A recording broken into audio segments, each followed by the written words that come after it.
symbols for granted. We're just brought up with them. But the real esoteric roots of them are only the most devout anti-Semites have noticed there's a Star of David on the $1 bill. Yeah. Nobody else notices it but them, but they're looking and they finally find it. And after they point it out, you'll see it too. Yeah. Just like the face on Mars, after somebody points it out, you'll see it too. Or the sniper in the bushes on the grassy knoll. Yeah. Well, it all falls within the quantum physics theory. What you're looking for tends to be there. Yeah, or as I know that's another topic here. in transactional psychology, there's a saying: all perception is gamble. Everything I see is my brain's interpretation of bits, millions of bits of light impacting on my eyes, and bits of sound waves impacting on my ears and other things. And I construct this hologram and project it outward and call it reality. And it consists of tremendous amounts of gamble and guess. Yeah, great.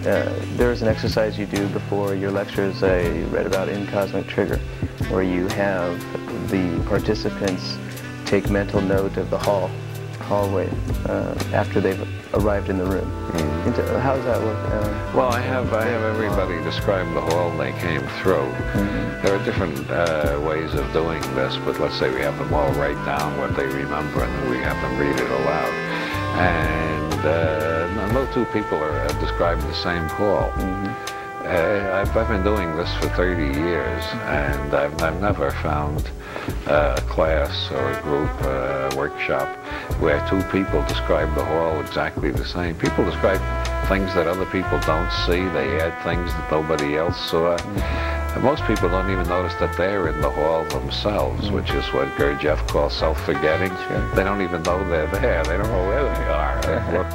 And so you pick out from the participants who remembers the most, the champion of the group, and you find that so the sum total of what everybody else remembers is always twice as high as the...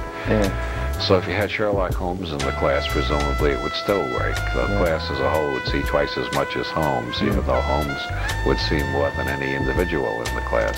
So how does an exercise like that translate to the way we should be relating to one another? Well, the world is made up of feuding and hostile groups, all of whom think they know reality and that everybody who belongs to another group is crazy. If you don't have my reality tunnel, you must be crazy or perverted or a deliberate liar. And making people realize that we can never perceive the same reality, that every brain constructs a different reality tunnel. This can decrease the amount of hatred and intolerance in the world. Now a month ago or so, where I first met you in person up in San Jose, where you're involved with a panel with Michael Talbot, author of The Holographic Universe, Fred Alan Wolf, The Quantum Leap, Marilyn Ferguson moderated, Peter Russell. The gist of the panel was the holographic theory, and what I took from it was a lot of supporting evidence for our wildest dreams. The message I brought back from the message of the panel and the whole weekend was that we really are constructing this, and we really can co-create what we want and not have to be passively sitting by in somebody else's perspective of reality. Well, we are doing it all the time, whether we're aware of it or not.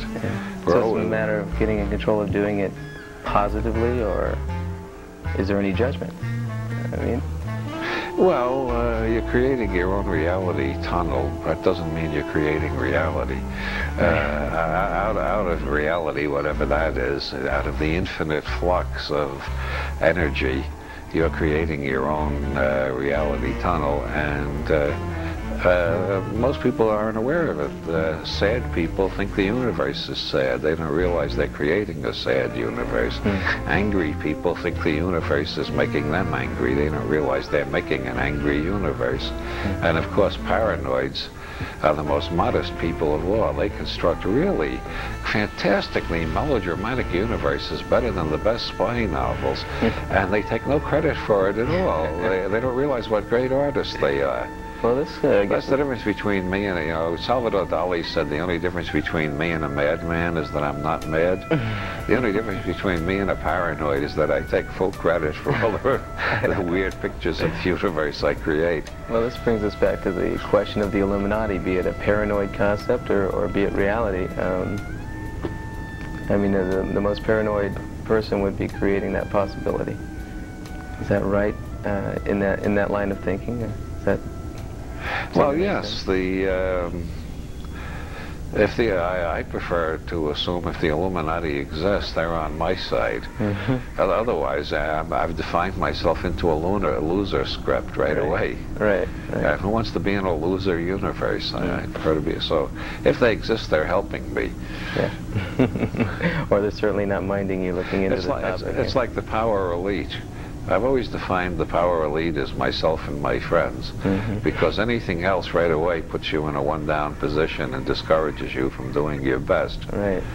So I assume I am part of the power elite, and then I look around and you say, well, why does Rockefeller have more money than me? Obviously, money is not the key to power.